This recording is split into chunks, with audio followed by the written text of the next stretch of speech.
Hey everybody, good evening and welcome to Fish Hunt Northwest, Wayne, England, with the crew once again. Kelly Barnum, Tommy Eidson, and of course we will be joined in the kitchen later on in the show with Chef Kelly Lance O'Neill and his lovely assistant Sherry, bringing us another fantastic recipe of the week. So hopefully you had a great week, got out to do some stuff in this weather we're having. Lots of stuff going on, lots of opportunity. We're going to delve into it later on the show. Our in-studio guest later on is Nello Picinich, Executive Director, CCA Washington. And he is gracious enough to come to the studio today and will be spending some time with us. We got a couple big topics we're going to tackle, most of it to do with gillnet reform and the dying off, if you will, of Senate Bill 5617. So we'll get to that later in the show. If you're joining us via YouTube, we thank you. We stream live every week on our YouTube channel. Simply go to Fish Hunt Northwest, look us up under YouTube, and you will find us there every Thursday evening, 6 to 8 p.m. West Coast time. And we're going to bring you live and new content every single week on Thursday. So thanks for joining us this week once again. Also, during the week when we're not on the air, you can stay up to date of what's going on with all the content. You guys have been doing a great job, by the way, this week with so much going on throughout the Pacific Northwest and beyond. Lots of things to talk about and engage into on our Facebook page. So make sure you look us up on Facebook, Fish Hunt NW. Also find us on Instagram. We're there as well. Lots of insightful content, pictures. We ask of you to not only just peruse our page and take a look at what we're doing, but put your pictures up there. You're fishing, you're hunting, whatever you're out doing. The food pictures, the recipes. Yep. Share your recipes with us. We're cooking fish, fowl, and game every week here with Chef Kelly and Sherry on Fish Hunt Northwest, and we would love to hear from you and what your favorite recipes are as well. So you'll find us on all the social media. Track us down, engage, share our links, share our content, get it out there. We would love it for a lot of people to start following what we're doing because we enjoy bringing it to you each and every week. Right. So with that, guys, lots going on this last week, as I mentioned. Yeah. We got to try to weed through the content, figure out what's relevant and what we should talk about, right? So a couple things going on. There's one that's actually been around now going on for a couple of years, actually, as it refers to proposed rule change that would require professional fishing guides to report their fishing activities, their daily catch, their location, rivers that they're on, type, species of fish, all those things. It's basically looking at them providing a logbook to WDFW with basically journaling their day, right? So there's been a lot of pushback for that. There's pros and cons depending on which group you're in. I had a great conversation with Kelly Cunningham of WDFW the other day. Lengthy discussion, as a matter of fact. Now, a little history on this thing. Maybe you guys didn't know about. This was initially introduced as a Senate bill a couple years ago. Yep. But it was formed out of persons well within Trout Unlimited perspective, right? Okay. So they were taking basically the information out there that other states are utilizing. Alaska is one that mandates books, and you have to log your book daily and turn in your information. They utilize that information to manage their fisheries. Makes sense. Right. Sure. Some of the examples would be what Alaska is doing. Other guys are kind of pushing back, going, "No, that's not what this is all about." Right. But I found it interesting. Kelly had some really good information. They were basically painting this picture that they wanted to utilize it kind of as a entry limit control measure. There was language in there perhaps that might only allow guides to fish certain regions versus having the ability just to go wherever throughout the state, right? Right. They were kind of doing limited access like Canada does. Our buddy years back, Bill Herzog, has spoke extensively about the limited access, and for those that are in that environment and used to that type of regulation, they're used to it. Right. And it's kind of like, it's just what we do.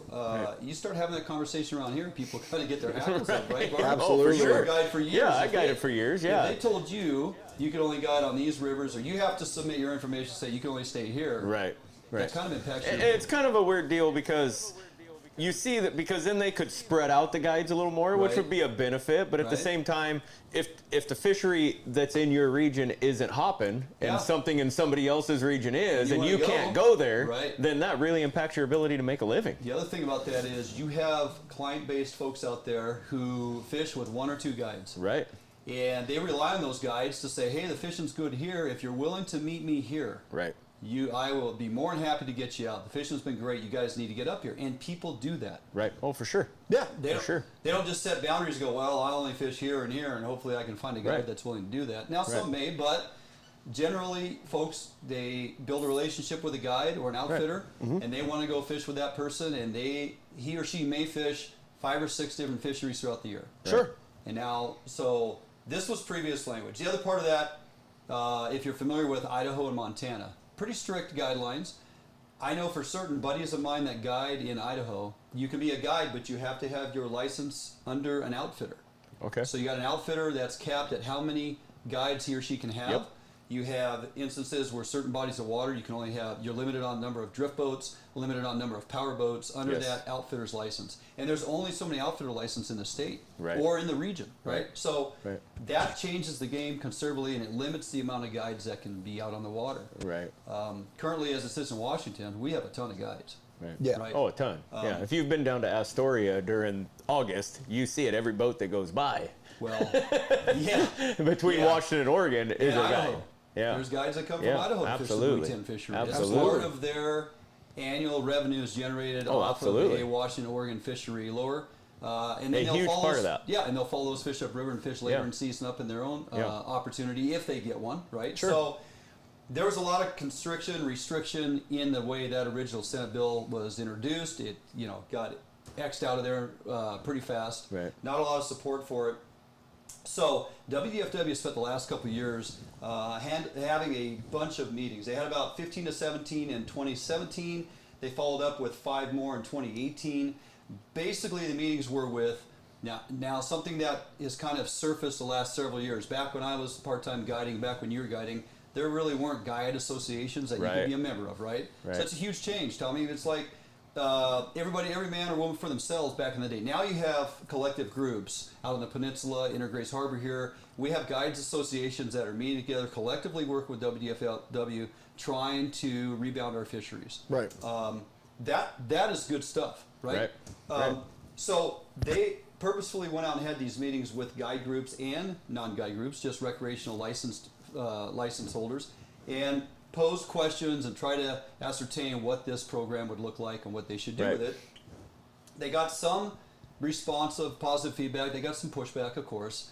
Then they rolled into 2018. They had specific meetings with guide groups, associations, what have you. Basically, if we're going to create a logbook, what should it look like? And again, the comparable oftentimes was, well, here's what Alaska's doing. Right.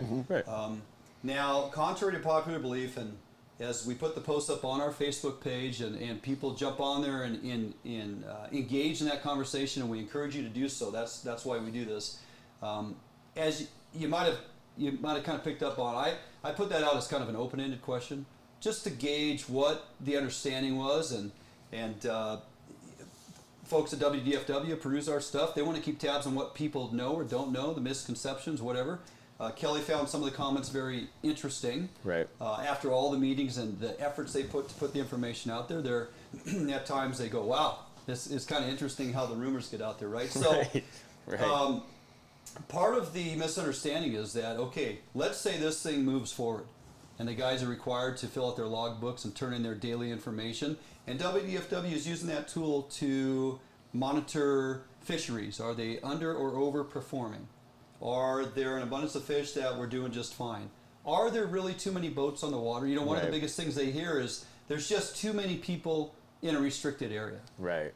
That's a whole other topic. We could go down that rabbit hole. We could have a whole why segment everybody's alone. fishing on 1 or 2 rivers for fall Chinook. We all know the reasons why. Yeah. We're not going to go there. But that being said, if you're using this information to gauge how a fishery's performing, the encounters of hatchery versus wild fish, really gauge things that aid you in managing a fishery. I get that. Part of the concern is that this information is open for public records or public scrutiny. I found it interesting. Kelly assured me, and this is actually within Washington law, it falls under RCW's already existing commercial fishermen, their catch records and reporting and stuff is not accessible by Joe Public. Really? There's an RCW that keeps that stuff under wrap, that you can't just go look at public records and go, hey, I want to know how much so-and-so boat is hauling in per True. pound. Per boat, right. Per boat. I find that interesting. But you can get online on the WDFW website. You can get the catch, the dockings. How many fish, right? How many fish total are being caught? General information, the pounds, right. Specific species of fish during times of season, those types of things. But not boat to boat. But not boat to boat, and it's no different because guides fall under commercial fishing license registration.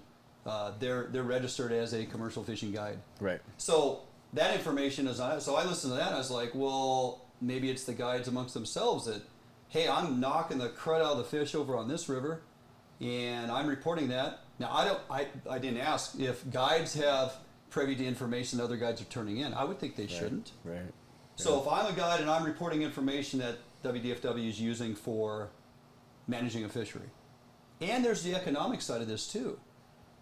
WDFW is, in their mind, they're trying to show the benefits and the economic boom that exists around existing fisheries, guides making a living, persons coming to that particular area of our state, money's going into that particular area of the state, all these economic impacts that are positive. Right. Right now, they can't go to legislators and say, hey, this is performing this well and we're doing this. It's just kind of a... One of the things I seen, some of the comments I seen were concerns of whether it would close fisheries early or not, because they felt like the information would be more real time. But I don't see in this instance of what they're setting up how this would be real time. Most of this information would be gathered towards the end of the season after these logbooks are turned in. I mean, this isn't a real time go to the website and enter your data, correct? I think you're right. Unclear. Maybe one of the guys will jump on here and say, hey, no, they're looking at us for daily logs and entry. Is it electronic? Is it a logbook? Right, that's what I'm asking. With technology, you could easily have it to where you got to submit it online daily. Right, which would keep real-time data, day-to-day data, which would be much more effective, you would think, for managing a fishery. Well, it's truly in-season management. Right. I mean, years ago, as seasons are set and we're fishing and it's either way underperforming or way overperforming, we're asking for in-season adjustments. Right. That was language WDFW years ago. Didn't even want to. They're like, nope, season's set. We're going forward with it. Right. And we watched that happen. Then, several years ago, as they become more proactive in managing these fisheries, monitoring them closely, you see a little more in-season adjustments. They're not afraid to say, nope, we're shutting her down. Yeah. Or hey, you see that all the time. Yeah, it's become the norm. Right? Yeah. Sure. So I just don't know which way this is going to go. Pros and cons. A lot of pros and cons. A lot of pros and cons. We're not guides, honestly. Right. Okay? I feel like the guides. I'm sorry about that, but I feel like the guides are just a little gun shy and having to succumb to this with DFW, especially with the information you just came out about the commercial guys. They don't have to disclose this stuff in such great detail. It kind of comes down to intent, right? Right. And I think that maybe rightfully so on the guides on the guide groups behalf, rightfully so that they're gun shy from it. That with closures being what they are and less access and things all like that. Right. There's, like you said, there's pros and cons. Yep. Yeah. There's positives and negatives. It comes down to almost checks and balances. Yeah, you have two huge things practice. going. Yeah, you have two huge things going. The guides don't want more work to do. They don't want, they have a full day. You got to clean your boat. You're exhausted. You don't want to sit down and fill out a logbook or be trying to keep a logbook while you're trying to fish with clients. Yep. And that's a good point. There's still, and been saying this for years, there's a lot of mistrust between anglers and outdoorsmen and WDFW. There's a lot of mistrust. Even beyond that. Right there is. Right. I feel like it even goes beyond that. It just goes to straight angst. Right. It does. It like a lot of guys really feel like they've been burned. Right. Yeah. And and God bless them. The end of the day, we don't have a dog in the fight. No. It's an interesting conversation to have because I don't know which way this is going to go. Yeah. Right. Bottom line is WDFW staff has a presentation from the commission, I believe sometime late next week. And as they put that out there, the commission wants to know what they basically have put together after the last couple of years of looking into this, the meetings, the proposals, the pushback from the public, those that may support it, want to hear about those that do not and the reasons why. I think angst is probably a solid term. It's that unknown what truly WDFW's intent is with this information. Yeah. Right. If they could say point blank, this is what we're doing with this info, and sign that off and go, you guys have nothing to worry about. Right. People And would we're going to probably stick to this. Probably be in support of it. Say, Right. okay, it's going to help us gauge and manage these fisheries. Great. But if there's other things that it could go kind of off on little side tangents here, you just don't know. So it's kind of an interesting topic. You know, the guides have the most say in this, obviously. It affects their livelihood. It affects their ability to perform their job. And some days it may be kind of a hassle, whatever it is. But we're just going to kind of follow where this goes in the next couple months to see what the commission decides on. And then truly how this is introduced down the road, if in fact it is, if it actually has any benefit in managing our fisheries, okay? So with that, Tommy, there is, speaking of angst, there's some kind of pissed off folks that don't have access to the woods currently that would normally this time of year be out shed hunting and scouting, but WDFW has locked a few gates in some of our regions. Where is that at? What's going on in regards to that? In the southeast corner of the state, we have, you know, you have some Department of Fish and Wildlife managed areas. You know, you have the Grouse Flats area, and there's a couple other ones down there, but there's about a mass of 5 or 6 of them. The guys go in and shed hunt in. I actually have a good friend that killed a nice bull in there last year. It's a highly sought after area, number one, because antler growth is great in that area. In the southeast corner, so if you're shed hunting, if you're shed hunting, it's a great place to go find some horn. Right. Man. It really is. I kind of see where these guys are coming from. That if it's been a ritualistic thing, and they've done it year after year, it kind of becomes a family thing. I have friends that do it, and they take their whole families and they go do it in the places up by White Pass and whatnot. I mean, it's for the betterment of the animals. To be honest, you know, they've had a stressful winter. February was brutal. As I've said many times in conversations and personal conversations, winter didn't really even show up until the groundhog showed up. Yeah. You know what I mean? So the month of February was brutal on our animals. I kind of feel like it's a small price to pay. As in waiting. As in waiting. Right. It really is. If you look at the way that the state has done it in other areas, the Oak Creek feeding station over in the White Pass area and the Bethel area and all that, they don't open until May 1st anyways. That's a good point. So it's really not historically. Historically it's May 1st. I have until May 1st. good friends that take their whole family over there. They go camping and they hunt sheds for a weekend. Yeah, you have a lot of land on the east side of the state, northeast corner too, southeast corner, that U.S. Forest Service land that they close for winterize, you know, for winter feeding areas for the animals. And they normally open them up, you know, March 31st. And this is a tricky time for animals because you have the warm weather coming now, and you have green growth coming, and the animals are coming off of basically starving. Oh, they're coming out of they're in the worst shape of the year. After this winter, right? One of the hardest times for deer and elk is the conversion from their winter feed to the fresh green growth. You couldn't be more correct. It can actually just, even in a perfectly stress-free environment, can kill a lot of animals because their stomach needs time to adjust and make new bacteria to be able to handle that green growth. Good point. And so if you're in there chasing animals around, trying to get sheds, and, you know, I think most shed hunters are probably fairly good guys that go out, you know, they're not going to chase animals, but I've heard stories of guys chasing moose on four-wheelers and chasing elk on four-wheelers, trying to knock horns off, and it's like, that's not good for an animal. So after the harsh winter we had in some areas, I mean, as high as 40% kill rate on some of these herds. That the biggest pushback came back via social media. Right. WDFW closed a couple areas, and then within a short amount of time, they were up in over that area doing helicopter surveys. That's what I was going to bring up. They wanted to gauge truly the numbers still remaining, and how bad the death toll was on some of these herds. Right. So go ahead, Tom. It's kind of a trade-off. You know, you're going to go out and get a good accurate count of these animals to see what herd health is like, how the animals look, numbers. Yeah. For a day or two, I mean, a week tops. Right. It can't be more than that. Versus opening it up to the public.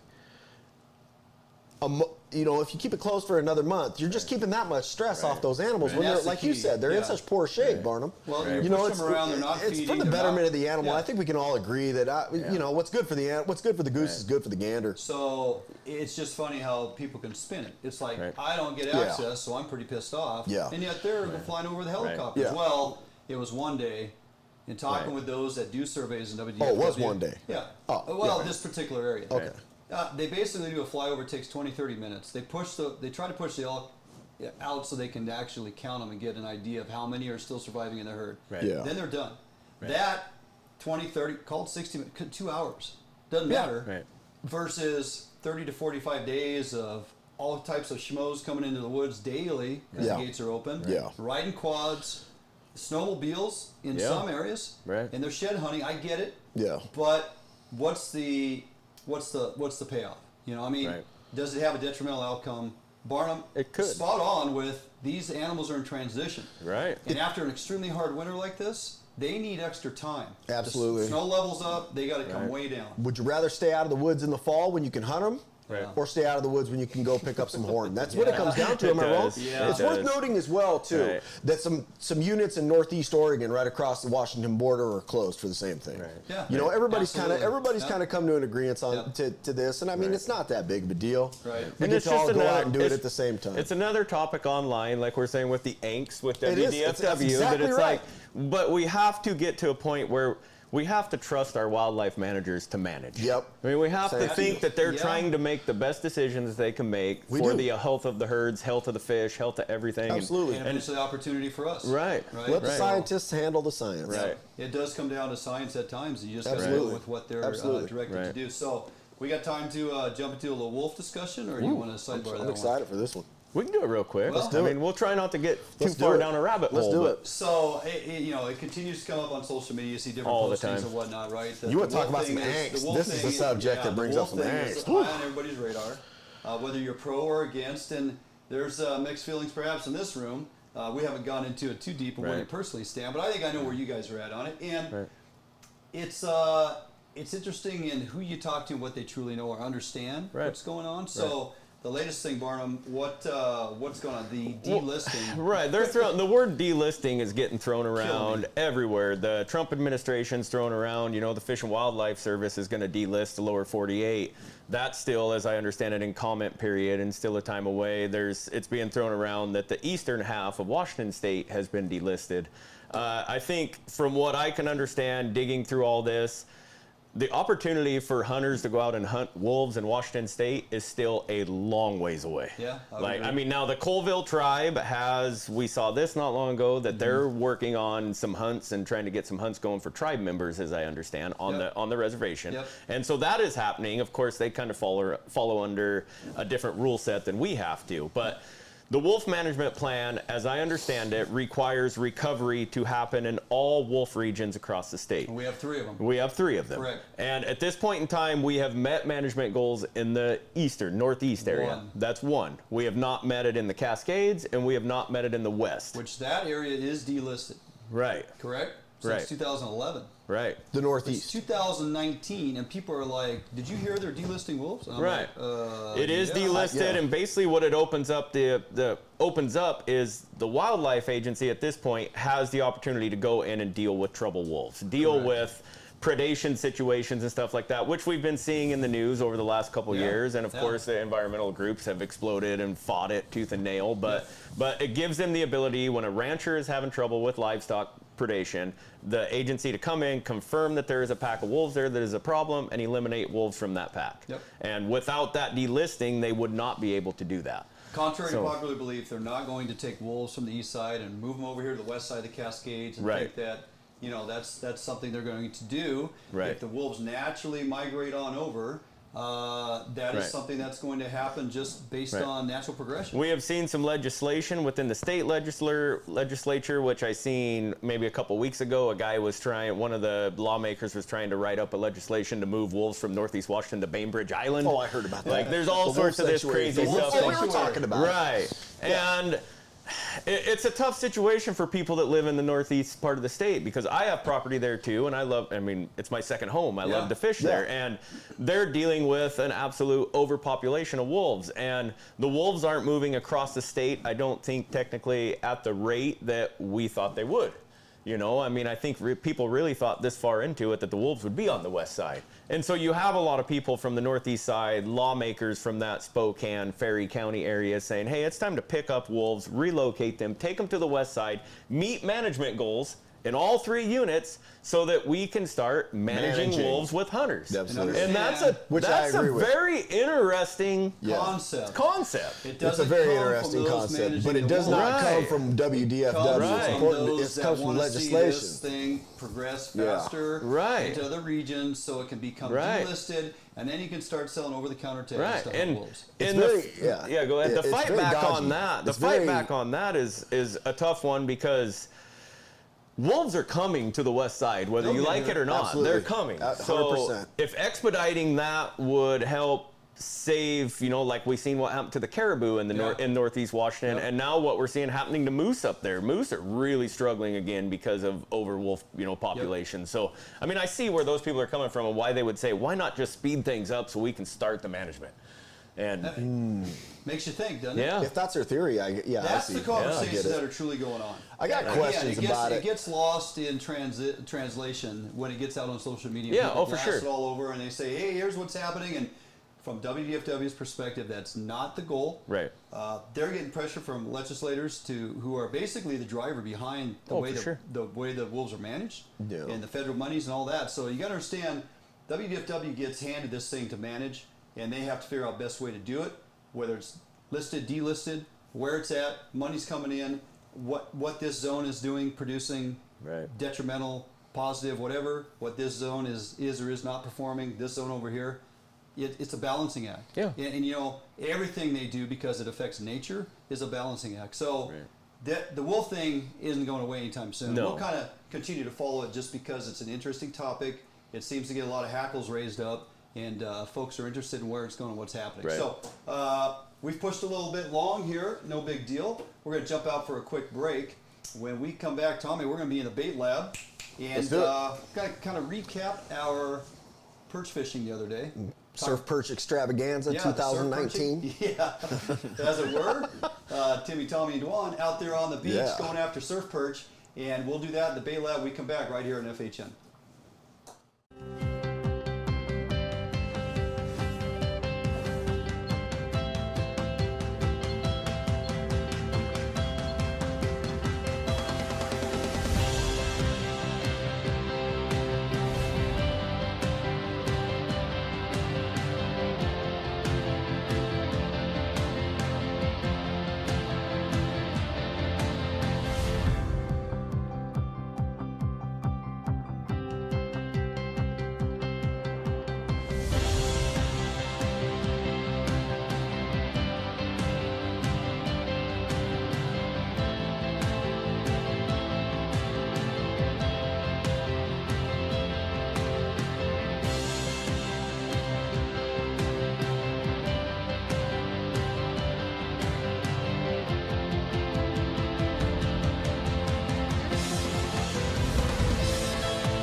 On the break of night, the pink skies waving goodbye. She come on the break of night, leaving no traces around. She's trying to free her reckless heart. She's trying to be as light as the breeze. Queen of art, Friday morning. The Queen of art, Friday morning.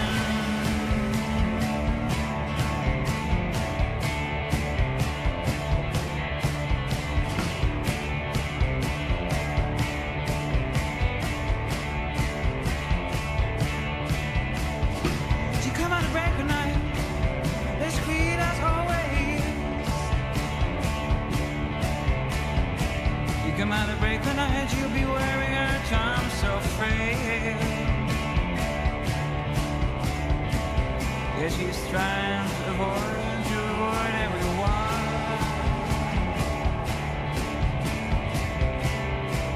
Even the battle for peace. The Queen of Ireland, Friday morning. The Queen of Ireland, Friday morning.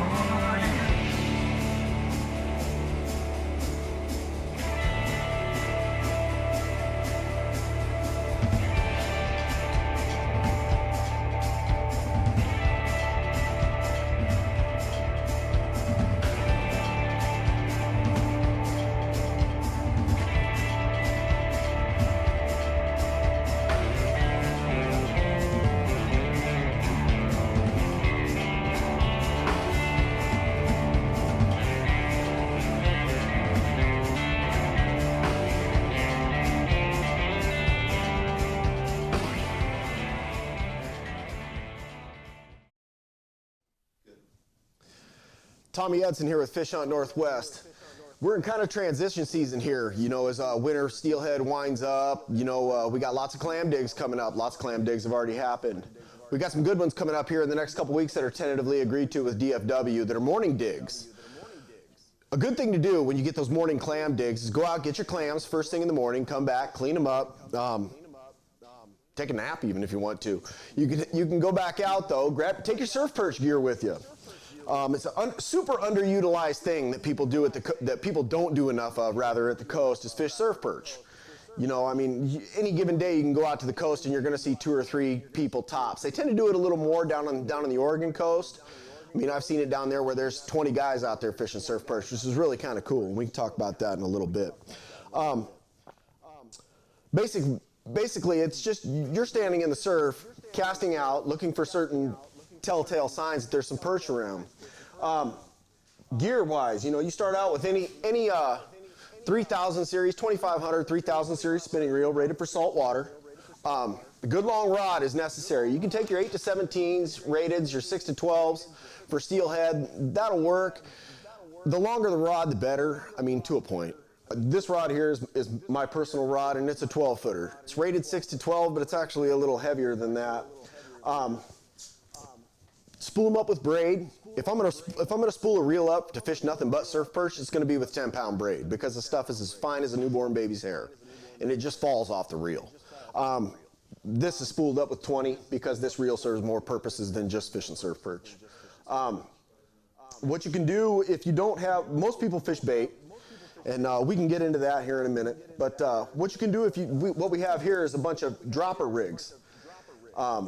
There's a lot of companies that make them. They make them that are out of monofilament, like this one here, and they make them out of wire. Either or, they're both great. What you can do if you don't have that, or if you're just at the coast fishing and you want to make one, is you cut off about 30 inches of monofilament, put overhand loops about 12 inches apart, and loop on your snelled leaders. You can tie up your own leaders if you want to, or you can just buy the inexpensive bait holder variety. It really doesn't matter. For bait holder variety, I like a size 6. I've gone as small as a size 8. Size 6s seem to be just fine. If you're going to run octopus hooks, size 2, 3, and 4, they work fine.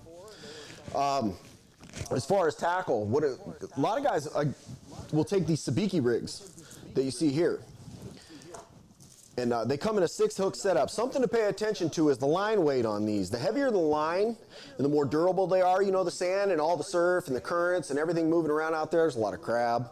The heavier the line, the better. The stiffer the line, the better. You know, they're not really line shy. So to run these things that are coming with the 8s and the 6-pound line really isn't beneficial. These 25 and 15s are far superior. Take these rigs and cut them in half, like this here. You don't want. I wouldn't run 6 at a time. Take them and cut them in half, run them 3 at a time, clip your weight on the bottom. You can take some bait. You could take some of these prawns that are cured up with some Potskey's curl powder. Great bait. You know, it toughens them up a little bit. Make sure and buy. They're the 50 to 1 to 60 count. They're available in pretty much any grocery store. The buy the ones that are pre-cooked. A little tougher. Add some of that krill powder a day or so before you go. These are a gulp worm. These are the smaller variety. These are the 2-inch Neresis worm. The blood color and the pink, these are my 2 favorite colors personally. These are fresh clam necks. I dug these clams about a month ago with my, well, not fresh then. I dug them about a month ago with my family, freeze them whole, and save them for just this occasion to fish surf perch with. They're very durable. You can take your scissor, cut a small strip of that, and bait your sabiki rig, with it, and that is absolutely dynamite surf perch fishing right there. Fantastic. It comes to weighting issues, man. If you're running into really heavy current, I typically don't go anything heavier than 3 ounces. There may be a situation someday where I have to run 4, but I never have. Typically, I stay right around 2 to 3. Pyramids and these flat sinkers tend to be my favorites. The cannonballs will get you by. The pyramids and the flat ones, like I said, work great. Something I've done also in the past is you take these flies, anything that looks shrimpy, and put one of those off your dropper on your top hook. It just gets you one less bait to have to bait up all the time, especially if you're running with something really nice and tough. Tides is something to pay attention to. Like Dwayne and I and my brother Timothy went out and fished some surf perch Tuesday and fished an outgoing tide most of the day, or morning I should say. You know, your premium surf perch fishing tide, in my opinion, that I've had success with is the last 2 to 3 hours before the high. Before it reaches its peak high is the prime time to fish perch. What makes your morning clam digs such effective at fishing surf perch is you get to go out and dig your clams, you get to go out and get fresh bait, obviously. Another thing about it is that you get to mark all those little whoops and channels and bars out there. That's structure. Surf perch flock to that stuff. Make a mental note of where you are on the beach in like a funny shaped beach house in a tree or something, anything to mark your location. I've also gone as far as to put a stick up in the dunes so I don't lose that spot. Another thing you can look for is big shrimp beds, because those perch will congregate right up there at those shrimp beds as soon as that water starts to come up. That's a great thing. Structure is key. If you can fish up against a jetty, our northern coast here in Washington, where you're fishing the Kalaloch area, where you have pinnacles and rocks and things out there that you can cast to, fantastic. That's about it for them, I guess. We have a couple here. We're going to go through how to clean one. Let's get some of this stuff out of the way and get our fish cleaning mat flipped over here. Bear with me. Yeah, we had a pretty good day. We caught a couple of nice surf perch, thanks to my brother. But we're going to go over how to clean one really quick. This is actually a little above average surf perch, I would call it. This is a red-tailed surf perch. Evidently, there's more than one variety of them, but this is about it. I'm going to give you a real quick on how to fillet one. You go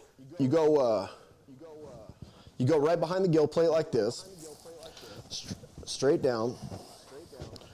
Turn that knife sideways and go right along his backbone until you're about even with his vent. Stay even with that. Go all the way to the back, and then go through down here.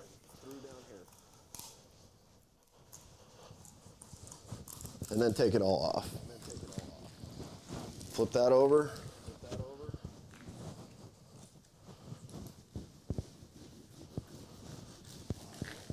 Piece of cake. That's your basic surf perch fillet. And these are nice. These are really very nice, fried up. You can put them in the oven. You can bake them. I've fried up, made into fish tacos. They're absolutely spectacular.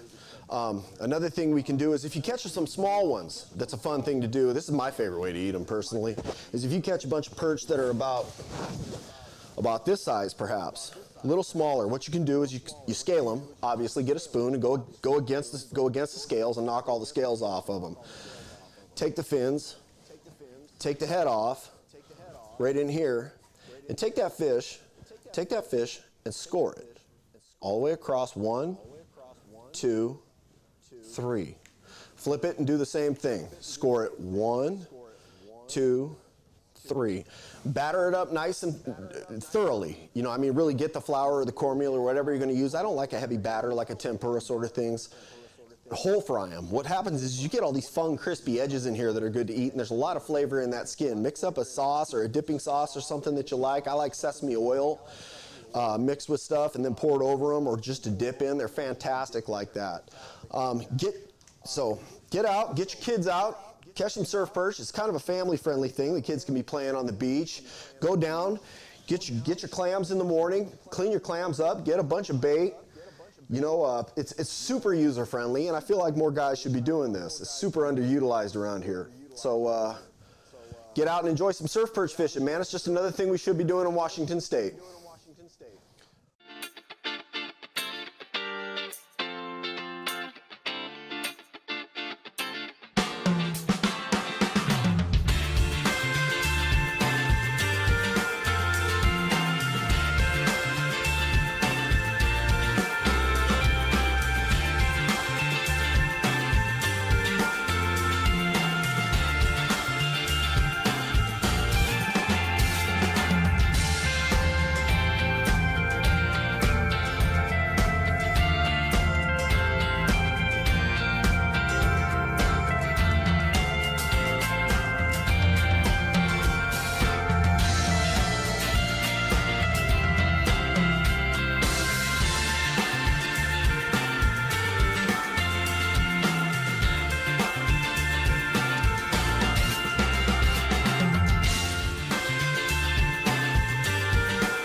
Hey, welcome back to Fish Up Northwest. Great little segment there, Tommy. Yeah. Got through the surf perch deal. I feel like it's something dudes should be doing, man, taking advantage of, especially between the in-between seasons. We're coming into the seasons, too, where surf perch fishing is just, like, really getting good. Well, typically, we fish fish in the winter time, in the summertime. Yeah. I picked up on a handful of things that you talked about, and not to mention what we actually experienced yesterday. So, yeah, no, well-rounded and good stuff. So, with that, we are back here in studio with our in-studio guest this evening, Nello Picinich, Executive Director, CCA Washington. Yeah. Welcome, Nello. Yeah, Dwayne, thanks for having me on tonight. I've been looking forward to having this conversation. We've talked about it a few times on the phone, and as we had mentioned earlier in the show, there is a number of things going on. Yes. CCA is very, very busy as of late, and first thing I want to delve into is something that's kind of lost a little bit of momentum that you're very astute on, and that's Senate Bill 5617 that was introduced as a non-tribal gillnet ban, if you were. Out of the gate, this thing seemed to have some serious Senate support behind it. Right. If I'm not mistaken. And then it just kind of, you know, the witching hour shows, and then people kind of pull back, and next thing you know, this thing is flat dead. So let's talk a little bit about how it was generated, who drafted it, where it came from, what the intent was, and then we'll kind of go into where it sits right now. Yeah, we go back a long ways in history, though, if we want to talk about it. We'll just go back. You were talking about 10 years ago, so you were having some conversations. You had those T-shirts made up and so forth. So it's been a conversation for a while, getting rid of non-tribal gillnets and moving towards more selective fisheries. But the nexus of this particular bill came from, I'd say, two senators in particular, Senator Solomon and Senator Vandeweghe. And they were instrumental in crafting the original legislation. I think over time, the legislature, the senators, House reps, everybody is attuned to this situation. It comes up once or twice a year. You know, and I quite frankly, I think they want to have an end, a resolution to some of this conflict in this discussion. So they drafted the bill. They came up with, I thought, was a very reasonable transition over a 3-year period. Provides a buyout. Provides an optional buyout. Makes large and small mesh gillnets illegal over that time. And not written into that language, but easily could be added or another bill. But there, then there's the transition over to more selective types of gear. But so that was the nexus. Not to interrupt, but I found it interesting that even the buyout clauses, you read through the bill as it was introduced, it was more beneficial if they were to buy out first year. If you wait to that third year, you're hardly getting nothing for your license and your gear and the whole deal, And they also had language in there that truly showed that, in some regards, the true ex-vessel value. And I mean, there's a lot of thought and process put into this thing. That's right. And from a gillnetter's perspective, you're kind of looking at it going, gosh, I've only had my boat on the water twice this last couple of years anyway because of lack of opportunity and the way the fisheries are going, and I don't know. It's a hard thing for anybody, whether it's passion, whether it's family history, whether it's wherever you come from, just hang it up, right? Hard to hang it up. But the numbers, I'm going, my God, why wouldn't you just bow out at this point, just based on where things are going and the monies that they offered in the first year? Well, when you look at the number of gillnet licenses, you go back 80 years. I mean, it's just in a steep decline. And I mean, the point is coming to zero here. If you just look at the trajectory, there was the buyout. The buyouts 20 years ago that cut the numbers in half. I saw the statistics when we went through all this, gathering the data on the number of gillnet licenses, how much they have in landings. Only about half of those licenses are active, anyways. So this buyout also offered money for those individuals that are just sitting on licenses and not fishing them. But yes, you were right. There was the dollar amount was big for the first year if you took it, and then every year you pretty much lost 1 year of income. So if you wanted to fish all 3 years, go for it. If you wanted the money to transition over the next 3 years, take that buyout. And I would also mention that it didn't anything to do with the off-channel areas in Oregon. Which was a topic, hot topic that came up during this whole thing as well. But that had no impact, and a lot of the gillnetters in Washington fish over there. How exactly that transition was going to work out wasn't totally rectified because it needed some discussions with Oregon. We all know that needed to take place, but the bill sort of, as you pointed out, kind of died before it got to that point. Well, and just so everybody knows, the fact is when it comes to Washington State, the actual locations or areas that there are active gillnets when they get opportunity, we're only talking 3 areas. We're talking Willapa Bay, we're talking Grace Harbor, and we're talking Columbia River main stem. And there's those that think that there are non-tribal gillnetters out in Puget Sound. There's a little bit, but when you look at the data, it's not much. It's not much, and the amount that they're even on the water, and we'll go into this whole mop-up, philosophy, right? So that's where you're seeing that. But at the core of it, we're talking 3 main areas throughout Washington State that the emphasis of gillnetting practices still exists relative to non-tribal commercial, who again split their share with us on the recreational side. So. What happened that caused this thing to all of a sudden take a nosedive? Well, there was a few things. I think one of the hardest hurdles to overcome was just a fractured recreational community out of the chute. I think that we. I think the sponsors of the bill and some of the senators that signed on initially were very disappointed with that unified approach from the recreational community. So I think we got over that hurdle, but sometimes you just can't unring a bell. Yeah. And so it was hard to get back and gain the momentum that was needed to push that thing through, because we had to start with a lot of momentum and push that thing all the way through. So we lost that. What ended up happening is the bill actually got, got scaled back quite a bit. So it ended up, took out the Puget Sound piece, which there is a little bit up in Bellingham Bay, and there's some coho and pink fisheries and on good years, up in Puget Sound. But took out actually even Willapa, took out Grays, and just was focused at the end on the bill that passed out of the committee, the Senate committee, Natural Resources Committee, was just on Columbia River only. Gotcha. Then, as you know, it went to Ways and Means, and then stalled out there. Yep. Yeah, there was a resistance from the tribal community, even though it was very clearly a non-tribal gillnet ban. It was not, that was not unexpected. But do you think that is, let's say a bill is introduced, it gets through all the procedures down there in Olympia, it finds its way to finding itself alive and well, and it's passed, and hey, no longer will there be non-tribal gillnets. There's a buyout. We're done. Washington State, we're done with non-tribal gillnets. Right. Now, we'll go down the road of assisting and helping, and maybe there'll be ulterior ways of conducting business with selective harvest. Right. That's not off the table. That's actually written within the Senate bill, if I'm not mistaken. So selective harvest, which is a term, Kelly, that we've been throwing around for a long time in the direction we would like to see things go. Right. So let's say that happens. Yes. You think the tribes push back because they don't want to be the last entity that is solely the ones throwing gillnets into the water? What do you think their resistance would be? Do they care? I would get. I mean, that would be my speculation. Right. One of the Nobody. I don't think anybody wants to be that last.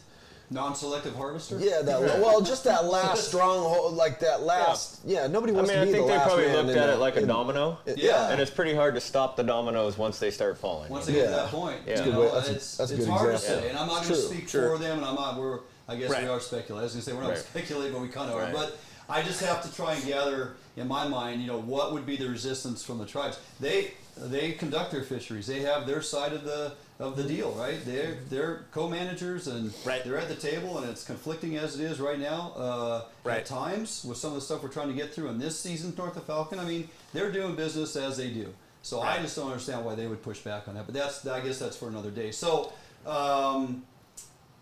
where does this go now? I mean, another bill has to be reintroduced. Is there still some legs to this thing? What's in the works? Yes, that's a good question. So there's still potentially some legs to this thing. Now, as far as it going through as an independent standalone bill, that's not going to happen. But there is some, a financial piece to this with the buyout. Mm-hmm. So it could be that there's pieces of that, at least in concept or idea or some wording, that makes it into the final budget or a proviso or something like that because of that buyout piece. So because there's a financial piece to it, it is not dead this legislative session. That's one of the things we are still trying to actively work on, is trying to figure out a legislative solution to this issue. I know we're going to talk about Columbia River specific later, but we're trying to find a legislative solution to this issue active now, before this legislature before the session is over in roughly a month. Yeah. Let's talk about the misconception or those on the side of the fence that would like you to believe that we absolutely have to have non-tribal gillnets in place to manage our fisheries, to mop up strays, to prevent excess. Kelly and I have had this conversation multiple times, to prevent excess fish getting to the gravel, impacting our ESA listed fish. Right. Then I'll throw you something else that with research and things that have come out the last 10 years. But let's start with that one right there. Okay, so the mop-up fishery concept, or the a gillnet is not a tool to be used for a mop-up fishery. I agree.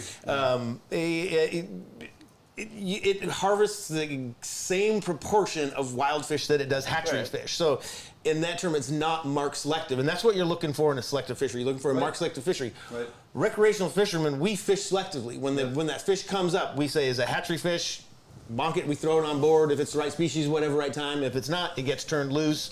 And there's a, that fish goes and hopefully lives and spawns. With a recognized mortality rate, right? Then there's a mortality rate with every fish that we encounter. Every single one. So I guess to be devil's advocate, a lot of the gillnet fishery would say they also have somewhat, because they do what we call the Jesus box, but they keep the box on the boat to take the native fish out, put them in the revival box, and then stick them out. So they would say they're trying to do that. So that would be like a tangle net fishery maybe that they run in the spring. Right. Yeah. They still do that in the gill net too, but they try. The mortality rate's about 35% or higher, depending on water temperature. I mean, there's different studies out there, but.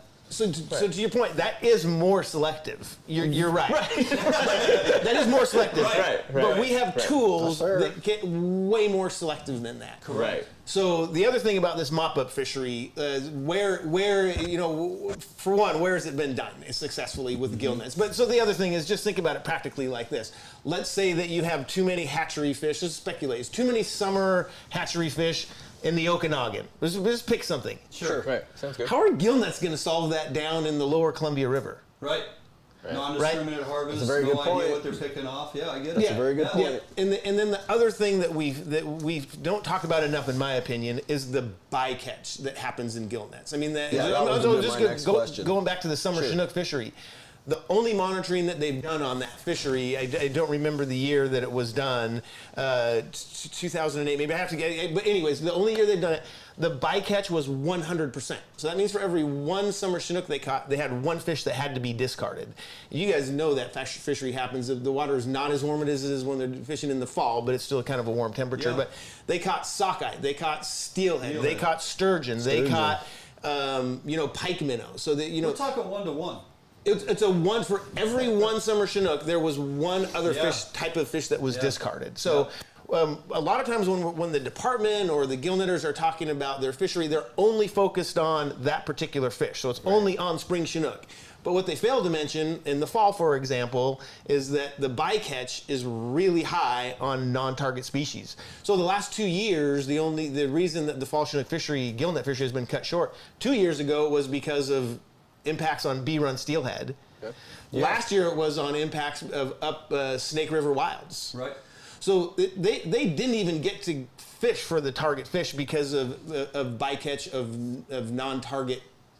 Right. Excuse me, non-target species. So we always keep in mind too, what is the bycatch that we're saving by not having gill nets in there? So I have posed the question back to a few folks and I've yet to get a bona fide answer. But I simply look at it and go, if you're managing a fishery and you think based on preseason forecasts and you run your models and we have XYZ number of fish coming back and we can extrapolate out amount of pressure, recreational pressure, historical successes and success rates, and whether we open a fishery in Gray's Harbor in the bay to intercept some fish before they get into the main stem Chehalis and then they get off into the tributaries as an example.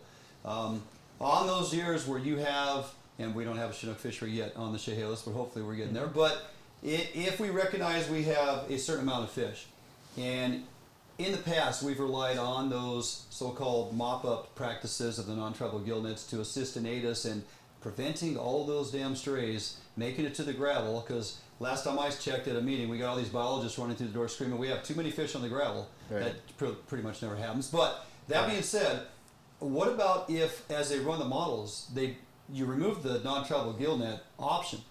They no longer exist, right? So we're done with that. Right. We're looking at a 1-fish bag limit. Oh, let's see, if we bump that to a 2-fish bag limit, look at that. Yep. We're right there at the threshold. Yep. We're right there on our spawner escapement needs. We're right there at meeting what the preseason forecast numbers are telling it. And they can do that. They can run those models. They can show 2 fish, 3 fish. Now, the other side of that, people will say, well, now you guys are just greedy. Now you just want all the fish. Well, to that I push back and say, no. I want to be able to selectively harvest our fish, and I want to make sure I don't have gill nets out there intercepting everything, whether it's a 1-to-1, whether it's a targeted fish and we got to give up a dead steelhead again, or another ESA listed Chinook. I can't remember the last time in Puget Sound where we've met escapement needs on our ESA listed Chinook and we still have gill nets in the rivers, removing them prior to them ever making the spawning ground. So at some point we have to transition into a selective harvest mentality, both on our side with WDFW and the co-managers somewhere down the road are going to have to start having this discussion, which I know in some areas they do, but in my mind, it's just not extensive enough. Right. But what about bumping that, that bag limit to do that mop-up theory?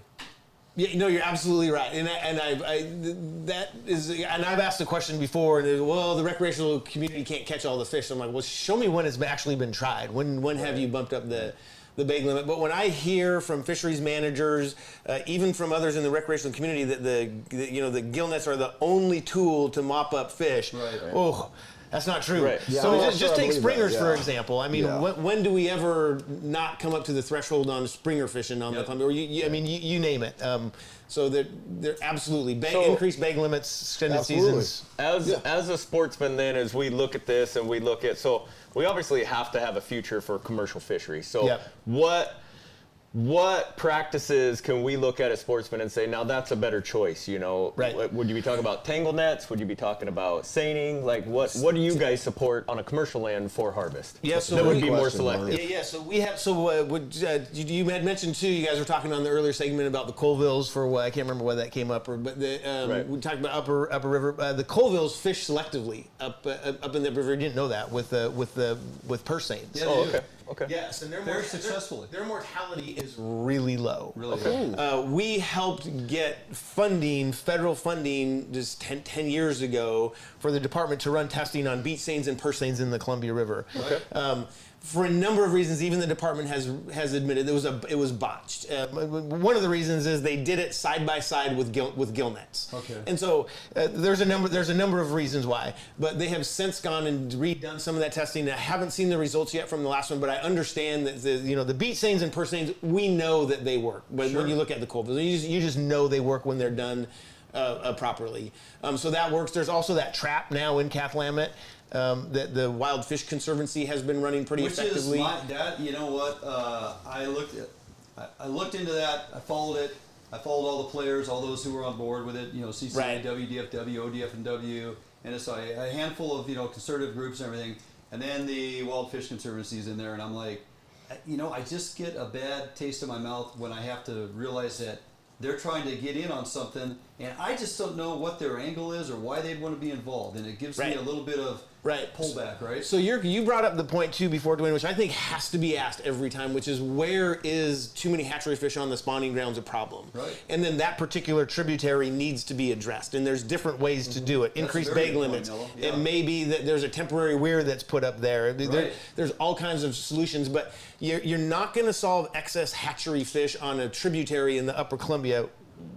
In the lower Columbia River. I agree. Right. Yeah. I agree. Right. No. You're just. You're basically shooting fish in a barrel. You're just You're just trying to gauge how many we can remove and whatever else we get. That summer Chinook fishery concerns me like none other, simply because of all the encountered steelhead. Oh my gosh! We know what the steelhead run in the Columbia has been the last 3 years. Yep. And yet our commission, and we'll get into it later, is willing to put those nets back in for summer Chinook and early fall Chinook and through the fall. And it's very concerning that we're making those types of decisions in 2019 when it comes to managing our fisheries. Right. So, okay, well, it sounds like there's still things happening in Olympia. Yeah. CCA and others are trying to, trying to rebirth a position to get it through the Senate and see where it goes. Here at Fish on Northwest, we will continue to keep abreast of this stuff. We'll be in contact. And I encourage anybody else who's on the other side of the fence. I mean, obviously not everybody loves CCA, correct, Nello? I mean, you get probably the finger pointing in the chest more than on occasion. But that being said, we are open to anybody else who would like to have this discussion. Come in studio. We'll get the phone up here next week. We can call in. We can have those discussions. Please. Kelly, Tommy, I mean, we're willing just to let you come in here and state your business and why you're pro or con or wherever you reside. That's just fine. Absolutely. We will have those discussions. Welcome it. So. Really good stuff, man. I'm glad you came in to talk about this one, but don't go anywhere. Yeah, thank you. We're going to jump into this whole commission debacle, gillnet reform, reversal, as I call it, on our Columbia, Lower Columbia, Mid Columbia. I mean, the whole thing is just absolutely makes no sense. So we're gonna get into that in a little bit. We're going to jump out for a break. We come back. We're going to be in the kitchen finally with Chef Kelly and Sherry. I think they have something to do with ducks, and we'll do the recipe of the week right here on FHM when we come back.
Hey everybody, welcome back to Fish Hunt Northwest. We're in the kitchen with Chef Kelly for our recipe of the week, and I'm excited for these duck tacos. Yes, duck tacos. Yes. I'm actually a duck hunting guide for Pacific Wings, and I have a lot of duck. You know, I just end up with a whole bunch throughout the season, and so I have to end up, using them throughout the season. So duck tacos is one of my go-to things, actually, because I live in a camper and Yeah. I kind of have a minimalist kitchen. He shows up weekly with a truckload of ducks. Yes. So, guys are going to have a whole bunch of duck breasts, and probably the toughest part about it is that you need to kind of trim off this silver skin here. Because that's what makes it tough, correct? Yeah, and we're also trying to keep these medium rare, so we're not getting a super hard crust on there. So, is it pretty easy to overcook duck? oh yeah, absolutely. And that's why everybody doesn't really like it. They think it's livery. Well, they treat it like a chicken, and it's not chicken. You don't have to overcook it. We're shooting for medium rare. We should see some red in here. Okay, so Okay. we have little tiny little chunks like that size. That's perfect. Okay. Be a nice hot quick sear. A little dice. Okay, so we're going to season this with a little bit of sambal. It's a chili garlic sauce. It's usually associated with Asian food, but it's a good all around if you like To add a little spice. Yeah. I'm gonna add a little extra garlic to it because I like garlic. I think garlic's really healthy for you too. Add a little bit of cilantro in there. Maybe a squeeze of lime juice. Okay. Okay. And then we're definitely going to season this. With kosher salt. Yes, kosher salt. Thank you. Which I have a massive supply of now. Only a pound, I mean. Oh, okay. A little bit of fresh ground black pepper. Way better than your, already ground up pepper. It's 10 times better. Yeah, I know. All right, did we get that all seasoned up? For a chef wannabes everybody has ground pepper laying around. All right, we're good to go. All right. We're going to add actually a little bit of oil already in here. Okay. All right. Okay, so that's good to go. All right. We'll let that marinate right there. Don't need this anymore. All right, so now we're going to work on our sauce. So I have a little bit of water in this pan here. And we're going to make a salsa verde for our duck tacos. So these are tomatillos. If you've never seen a tomatillo before, people will say it's like a green tomato. It's not actually a green tomato. It's not a tomato, people. Yes, it's actually in the gooseberry family. So. Always a bird. Ha. So what do you have this doing here? Oh, well, duck so breast. over there we have, my duck was sitting in a brine. And, the purpose of the brine is to leach out that blood. And if Is you it don't just do that, water and salt, or? just water and salt, that's all Okay. you need. And this guy's giving me a hard time, so. Live TV. Yeah, right? Yep. Okay, so we have that. We're gonna throw in a couple chunks of onion. I like it hot, so I'm gonna add a serrano and a jalapeno in there. So I got a little pre-taste. It was incredible. yeah. Yep. And if you want to, make it nuclear, let's see some habaneros, But I'll save that for when I'm mad at Dwayne. Yeah. Throw that in there. Okay. Oh no, it's good, honey. So tomatillos, onion, garlic, chilies. Okay. All right. All right. So now we got that sauce going. We're gonna get that cranked up. Put that on high. All right. Now we're just gonna start cooking our duck. All right, Chef. While you get that going, we're going to go ahead and throw it back to the guys in the studio for this week's regional weather report.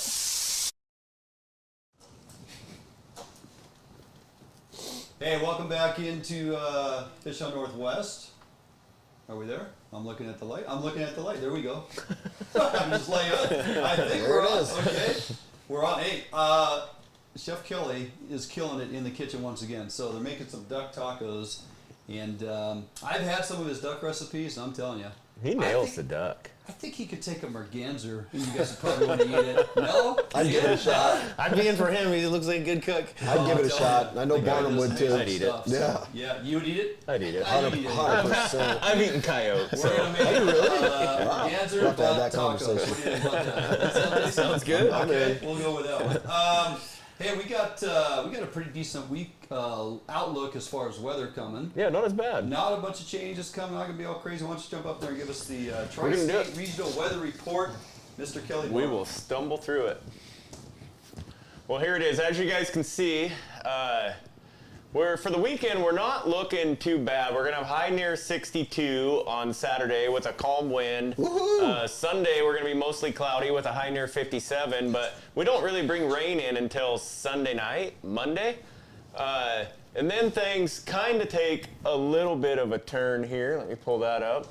So this is what we're looking at on the rain side here. If you see, I'll slide this up to the top so you can kind of see. This is Friday. We have a little bit of rain coming in, fairly light, nothing heavy, all the way across the region. And then as we get into early next week, especially southern Oregon, I'll have Sunday on the top of the screen here. You start to see the rain move in. Looking for a quarter to a half an inch down in southern Oregon. And as we move into Monday, which I'll slide to the top left corner here, you see the rain just slams southern Oregon all the way up the coast, all the way through the central coast and even up into the northern coast, where you're going to see 1 inch to 2 inches of rain. Ooh. Now, we still have a few coastal rivers that are still open for steelhead, and of course, as we go into next week, we're going to see some changes to our river flows. Now, this is the Kalawa near Forks, and as you look at this, as you look through our weekend, which is going to be the 30 to 31st here in the, if I'm thinking that right? 30 and 31st is Saturday, Sunday. Yeah. Why not? River levels are still declining, and this, of course, it's near Forks, it's North Washington, so when we saw most of that rain is going to be coming in from the south.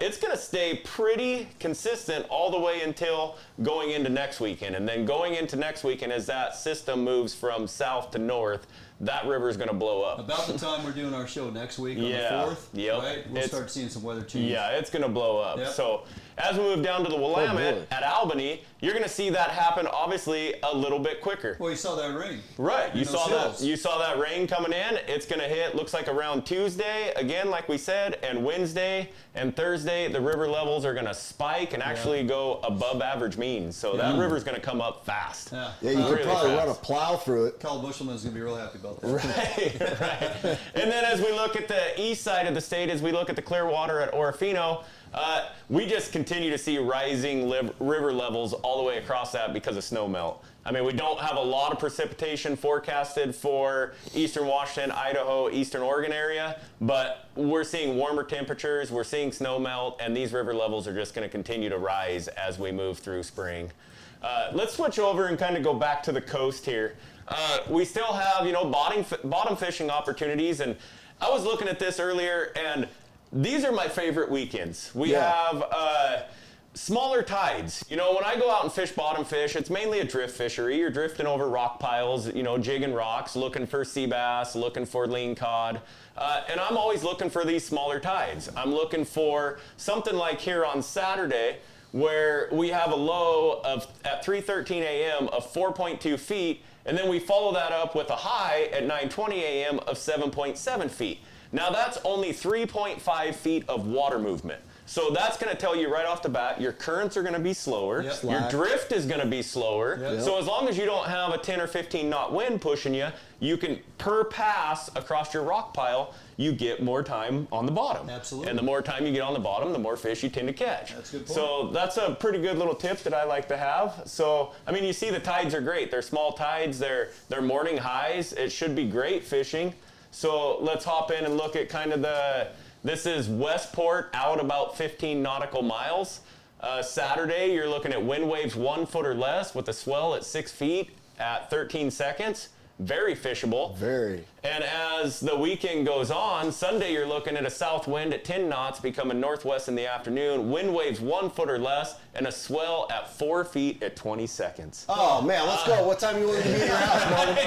I'm telling you, you know, being self-employed, even when those 4 foot 20-second days land in the middle of the week, it's time to go. You just shut the job site down and you go fishing. My man. So I don't know if the boat's ready to hit the ocean quite yet. Better be. Like Captain Ron said, if something's going to happen, it's going to happen out there. Let's go. So that's the report, guys. There's plenty of stuff to do. Go hit the jetty. Go hit some surf perch. Go do some bottom fishing if you got the means. You know, hit up a charter boat. Do whatever you got to do to get out on the ocean this weekend. Or, you know, hit those rivers this weekend, beginning of the week, before they go on the rise, and catch your last steelhead of the year. Perfect. Well-rounded and depth in information as always. All right, time for a break. We're going to jump out. We come back in. Nello, don't go anywhere. We're going to jump into this Columbia River debacle, as you know, as it's been referred to. So we want to get into this Columbia River reform reversal. We'll do that right here on FHM when we come back.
Welcome back to Fish Hunt Northwest. See, that's how you do it. Easy transition, right out of commercial back into live in the studio here at the Fish Hunt Northwest studio.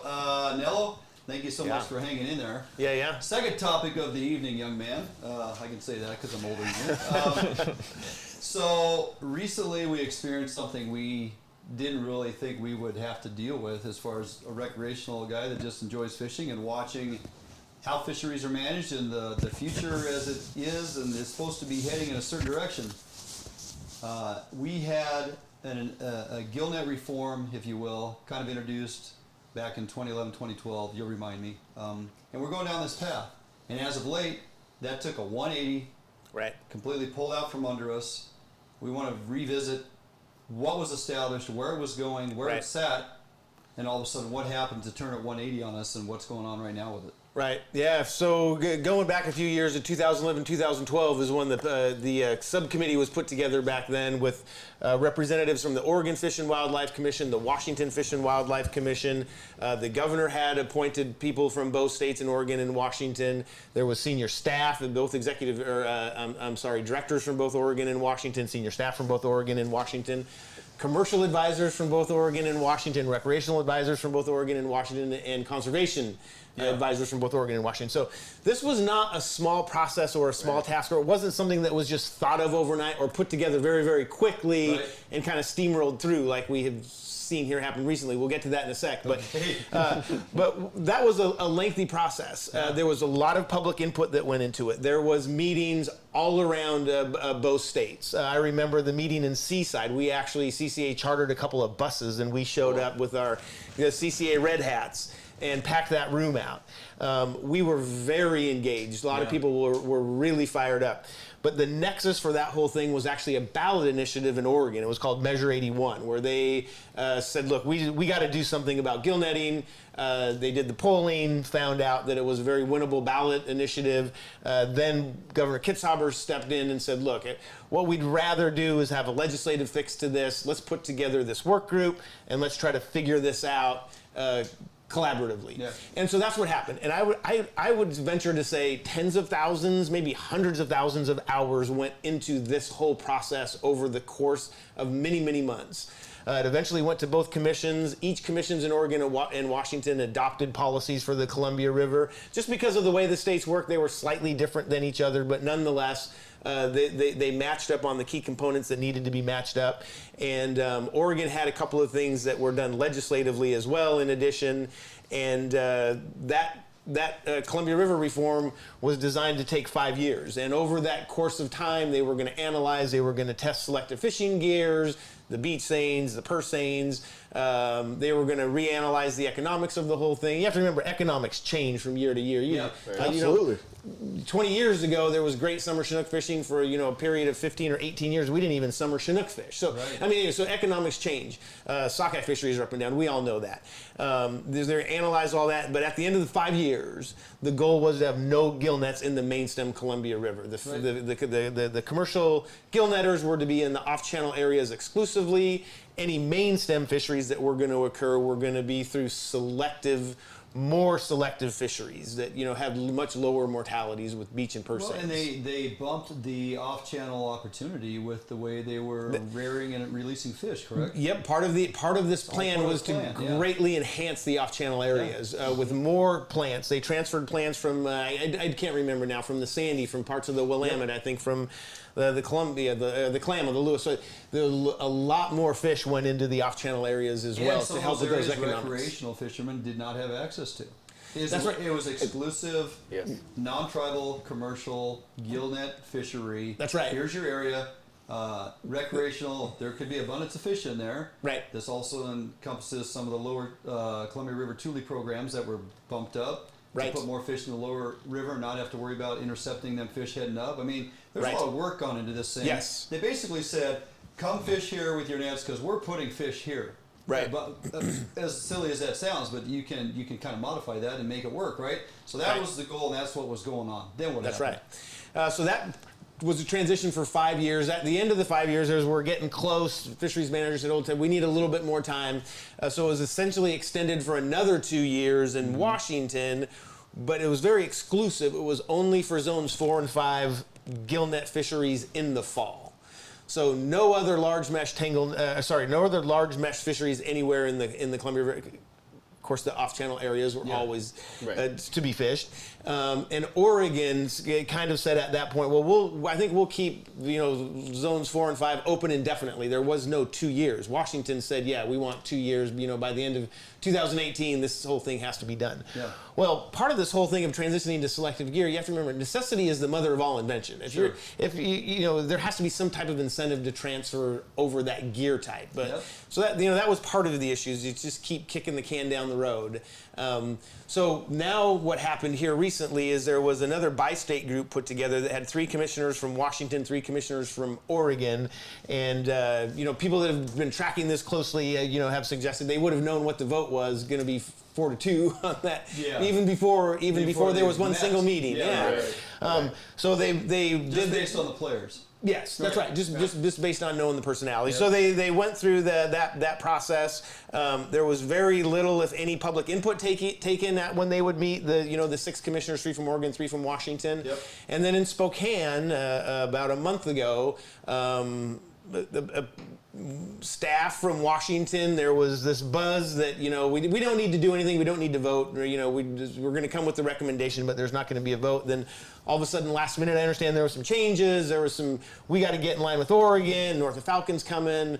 We got to vote on this thing. So I wasn't at the Spokane meeting. I don't know what was going on behind the scenes, but some strings were pulled. They did a vote. It ended up. We only have 8 commissioners right now. It ended up with 5 yes votes to adopt the recommendation, 1 no vote, which was Commissioner Graybill, and you know, he ought to be commended for the no vote. And then there was 2 that abstained. My understanding, they abstained for whatever reason. My understanding is that they just didn't feel like the process was right, like it was not the right time to vote, and that there was no public input, not enough public input. So since that time, it's gone back to Oregon, and Oregon has said, well, hold on, time out. We can't make any kind of changes like this without going through a public input process, which we understand is supposed to be 45 days. So it looks like if there's going to be changes in Oregon, it won't happen until about mid-May. So now we're caught in this whole thing. You know, was this process the right process? I would say it was not. You could ask the question. I would answer the question. It was not the right process. Just the way that it played out. The vote was 300 miles away from the lower Columbia, where this impacts people the most. Even Olympia would have been a better choice for the vote.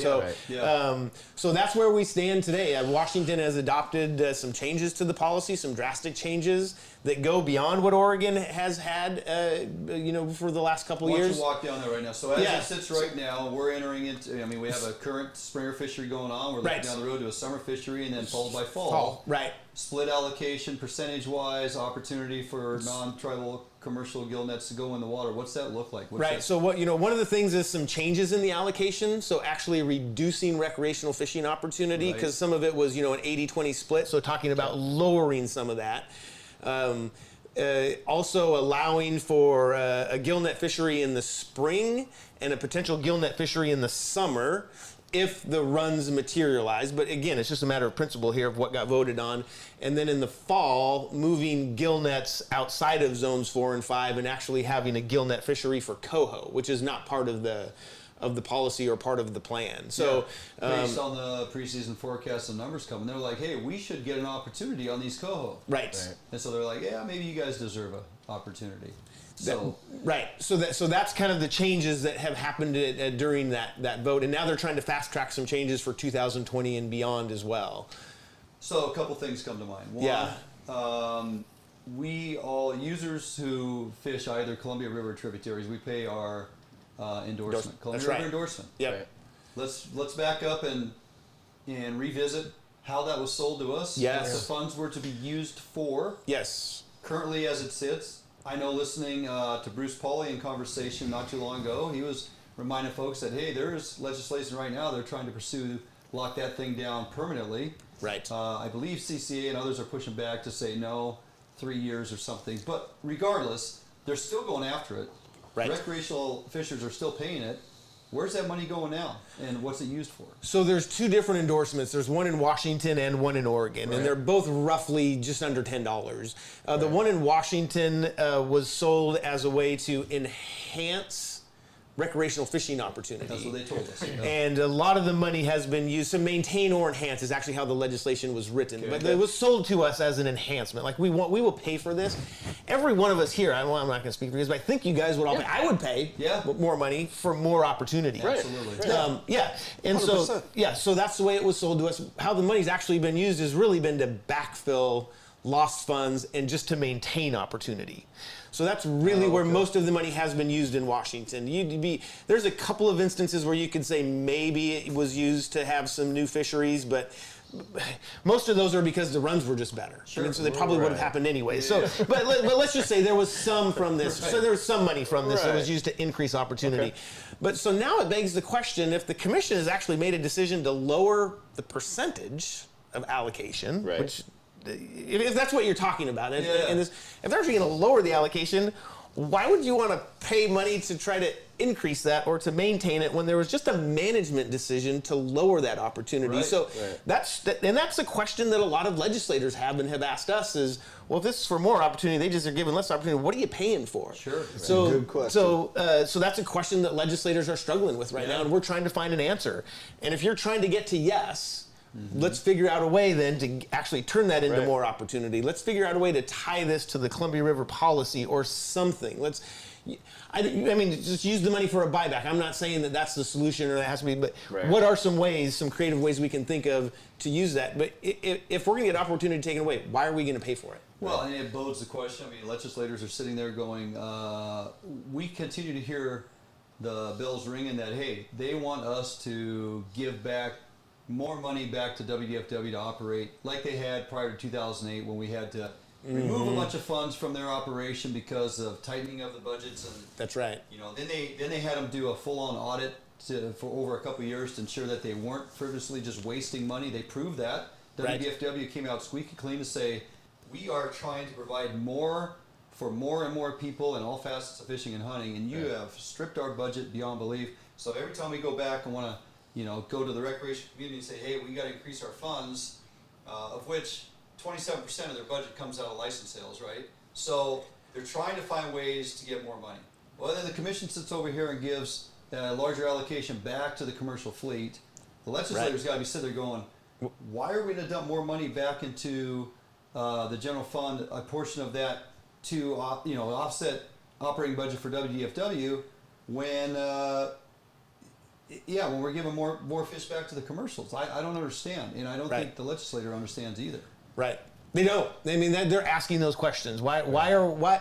So if you represent, you live in Eastern Washington and you represent mostly, probably only recreational anglers over there, and you're looking at this saying, why should I ask my constituents who vote for me to pay $10 more when the management decision just took away, well, I don't know, 10,000, 20,000 fish in opportunity, whatever the number, even if it's one. Yeah. Why am I asking them? And they're caught between a rock and a hard place. And we all want the department to be well funded. Yeah. We all want well-run hatchery programs, for example. We all want increased hatchery production. Right. Fortunately, a lot of that's coming anyways with the whole Orca task force. There was, hopefully. So, well, that's true. Yes. One beer can at a time, but we'll get there. Hopefully, that's coming with some general funds. We will be able to increase hatchery funding. We've been advocating for that since day one of this legislation. CC has been advocating that since day one of this legislative session, along with a lot of other recreational groups. Well, it's a complex issue, and I guess it's interesting when you get on social media and read person's opinions, and they want to blame it all on WDFW, and I get that they're the easy target. They screw up everything apparently, right? So this was a vote by the commission. Right. WDFW had no say. I mean, the commission said you shall, you will, and here's what we're doing, right? So, okay, that's there. It's frustrating because at the end of the day, what is the driver behind this? Who gets in the ear of the commission? When you look at social media and weigh in on what everybody says, it's an easy scapegoat. It's like, well, follow the money. Well, follow the money. I'm here to tell you, if you follow the money, the ex-vessel value on some of these commercial guys, I wouldn't want to make their livelihood. No. Right. I could have built this studio for what they make for a year, right? So you're absolutely right. I look at that and go, the old phrase, just throw it out there for everybody to follow, is just follow the money. Nello, I don't know what that means. I don't know who gets in the ear of the commission. I don't understand how these Well, they're organized. The lobbyists for the commercial fleet, right? They're organized, and they give them credit for that because they've been far more organized in the recreation community forever. Right. 80 years, as you mentioned, It's right? a true statement. So, Yep. if we're so disbanded, dysfunctional, and all can't get together, albeit, groups like CCA and NSIA and PSA and all these other groups collectively are trying to work together, but everybody's got kind of their own little agenda here, right? So, but at the end of the day, I'm like, what is the driving force? What made the commission stampede and make a stamp decision on this thing and say we're going forward with it? Why? Why? Any idea why? Who wins at the end of this deal because the commission did that about face? Who wins? The fish don't win. The fish don't win. The conservation doesn't win. Economics don't win. Economics don't win. It's been proven that recreational community can far out and away above put money into any little community 10 times over than what a commercial vessel can produce. Right. So I just, at the end of this thing, I don't understand where the driving force comes from and who wins when decisions like this are made. Nobody can answer that question. Yeah, it's boy, that's just some speculation there. I don't know. That's a tough one to answer. But I would say this is the exciting time, Dwayne. We're in the middle of a paradigm shift here. Right. I mean, we are moving towards more conservation-based decisions on our fisheries. And yes, we're going to hit these roadblocks along the way. I totally get that. 2 steps forward, 1 step backward. But at the end of the day, the right side's going to win. We're gonna. I mean, I really believe that. And so this is a tough decision that was made. I don't get it. I don't understand it. When you look at it from all the different facets, it is just hard to comprehend how it happened. But we've got to keep hope. Whatever, I would encourage people that are frustrated and to join a group. If you're not in a group, do that. But go meet with your legislator. If you don't know what district you live in, look it up online. It's easy to figure it out. Yeah, I think it's ledge.what. Go online and say, well, who lives in my district? Yep. Call them, email them, get to know them. They're busy in session right now, but when session's over, go have a cup of coffee with them. Seriously, spend 10 or 15 minutes, just tell them how much you love fishing, how important it is to you. Absolutely. Get on their calendar. That's going to make more impact than anything else that we can do as an individual. Yep. And I would encourage everybody to get out and do that. Here's a far-fetched. That's a great idea. Here's a far-fetched idea. So the commission reverses this and gets, lets the non-tribal Gillnetters back in, and it have moved forward with this whole thing, and it sits as it sits right now. Grassroots push and people get a hold of those legislators and they get in their ear, and we get another bill introduced, and it gains momentum, and it kind of moves its way through the process here in Olympia. It gets out of Ways and Means, it gets a hearing, it goes through the process, it gets voted on. The Senate, the legislators say, yep, we're done with non-tribal gillnets. So now, as far as the commission's sitting, we're not the bad guys.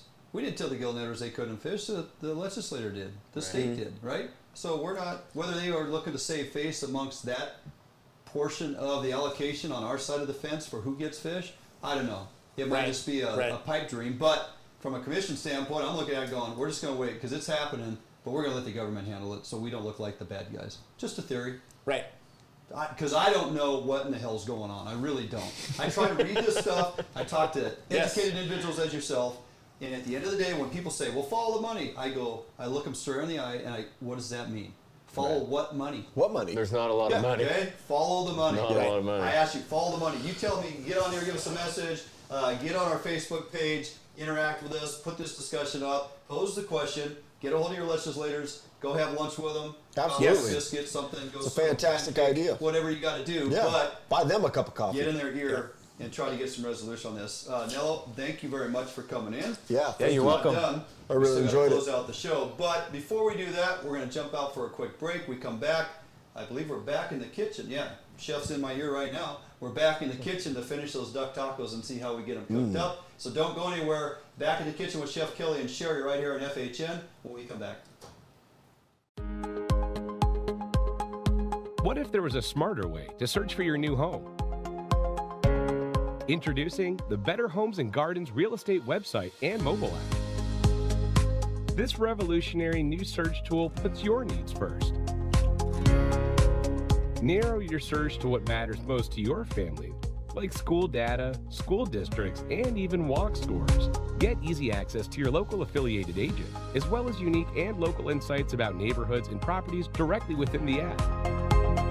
With sync and saved preferences, you'll always pick up wherever you left off. Get your smarter search started today with Better Homes and Gardens Real Estate.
Hey, welcome back to the FHN Kitchen. We're here with Chef Kelly finishing up these duck tacos.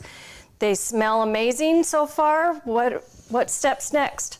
Well, we finished up searing off our duck. Make sure that we pulled it off kind of on the rare side because it's going to carry over into the medium rare, and that's what we're shooting for, remember? We don't want it to have overcooked. Okay, so we have our salsa verde already cooked, and this is what we're looking for. We're looking for kind of, I don't know if you can catch it, it's kind of like a translucent color on our tomatillos. We don't want to cook the heck out of this. This is not just, you know, torch this thing for half an hour. Okay, so we're going to put this into our food processor.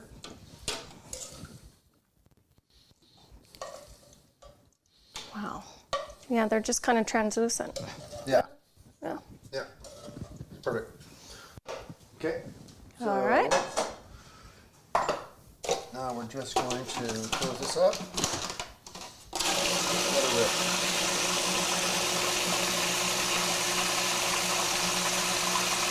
Good thick consistency. Yeah, you know, I used to actually have it kind of like chunky a little bit, but I don't really like it that way. So, see where we're at. Yeah, we're good to go there. Okay, so what are we missing? We need some acid. So we've got some lime juice. Putting at least a half a lime in there. We're going to have it like kind of pretty bright and acidic. Okay. Okay? Yep. Then we're going to need some salt. There's 1 teaspoon. We're probably going to go, that's probably like 2 teaspoons. We're going to start with that. Okay? And then we're going to add some cilantro in there. Oh, always so good. Yeah. And another thing is, like, guys, is that you see I'm adding some stems in there. I'm doing it purposely because, you know, cilantro stems have a lot of their own flavor too. So they're not trash. Are they nutrient? No, I mean, it's not that. It's just, people think they don't have any flavor. They only look at the leaves. Yeah. But actually, in Asian countries, they use the root too, as much as they do the leaves and the stems too. So we're looking excellent right there. All right. We're gonna taste for seasoning. Boom. We're there. I tasted it earlier. Oh, so good. Okay. All right. So if you could take that Sure. from me, we're gonna start working on some tortillas. And usually I cook my tortillas Oops. 2 at a time. And what I'm trying to get for is I'm trying to get a crispy exterior and then a kind of a soft interior. Sometimes when you do them on both sides, they kind of are too chewy and a little too crispy and too much. Okay, so we're almost there. Here, let me grab this pan for you, Chef. Get out of the way. Thank you. Okay, so we're almost there. And we just need our duck for our final plating. Our duck here.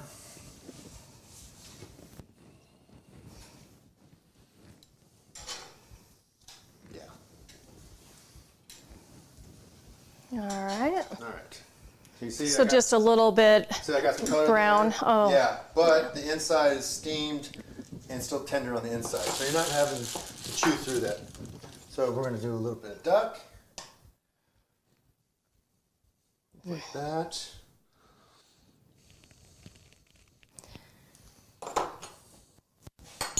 Clean spoon. Clean spoon. Ha. A little bit of Verde sauce on there. Or you can put a little extra. Uh-huh. Yeah. A little bit of extra cilantro on there. And a little bit of red onion. There you go. Wow. Classic street taco style, cilantro, onion, sauce, and meat. There you go, guys. Wow, that looks and smells incredible. So why we dig in, because I'm going to cheat again this week, it looks like. Dang it, Chef Kelly, this is getting ridiculous here. But we're going to throw it back to the guys in the studio to close out the show. Well, there you go. Duck tacos with Chef Kelly.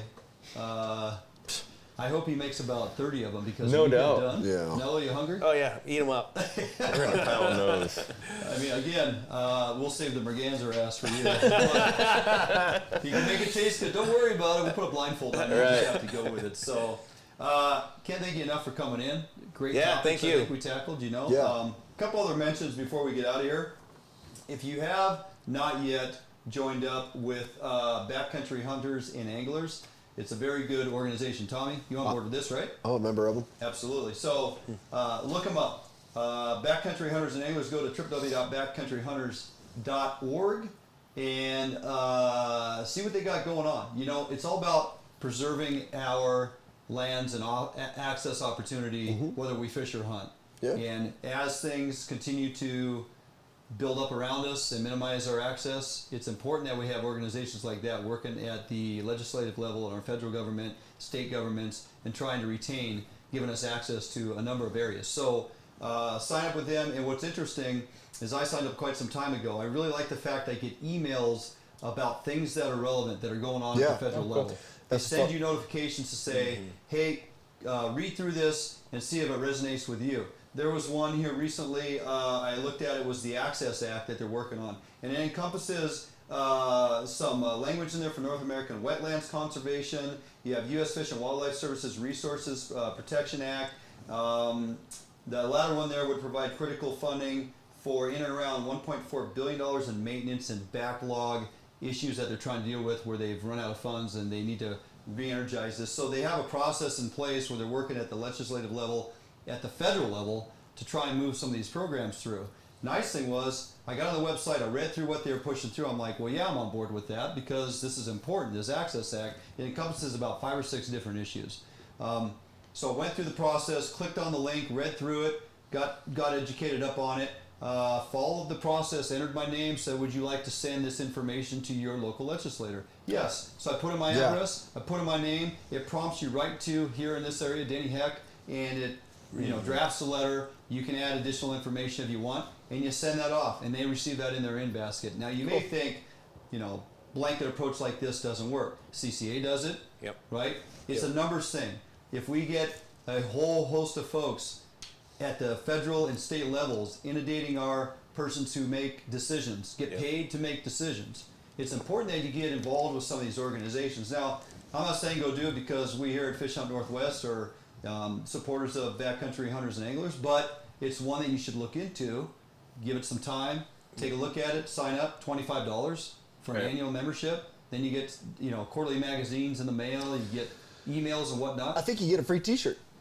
Don't quote me on that, but I'm pretty sure you get a free T-shirt. Some of their promotional stuff, like Renell is a very huge proponent of it. Yeah. He talks about the free T-shirt and stuff. When I got on there and surfed through quite a while ago, I don't think I have a free T-shirt. There might be a code you got to put in to get a free T-shirt. My address, but it doesn't matter. I would proudly wear their T-shirt. That's for sure. I got one. I love that T-shirt. Yeah, boy. We'll wear it on the show next week. I will. I'll be sure to do it. Yeah, kid. So I'm a public landowner. I'm proud of it, brother. Things to think about. Check them out. Go to www.backcountryhunters.org. See what they got going on. See if you can't cough up $25. Now, the last time I checked, if you want to join CCA, $25 membership, get you an annual membership, right? And then you can obviously add more monies to that. And you got chapters all throughout the state, depending where you live. That's right. Talk a little bit about that before we get out of here. So the membership rate's $35 now for a standard. Yeah, and we have chapters all over the state. We have 18 of them, all the way from Bellingham down to Vancouver, as far east as Spokane. Okay. If there's a major population base, I would bet you we have a chapter there. Perfect. So you check our website, ccawashington.org. It has a map on there and everything to find out the information. Very good. Yeah, thank you. Something else pretty exciting. I got Sharon and I went for a little road trip yesterday. We stopped down at Point Defiance Boathouse just to catch up with Art and see what's going on down there. Here on my desk sits a 6-pack of Orca Lager. They've teamed up with Harmon Brewery there in Tacoma. Right. Now, we got more information coming out on this in the following week or weeks coming up here, but the first net pens are going in place just outside of Narrows Marina. Going to be stocked with about 30,000 Chinook, if I'm not mistaken, for this first go-around. Trying to recoup some of the Chinook we lost with the hatchery debacle during the windstorm.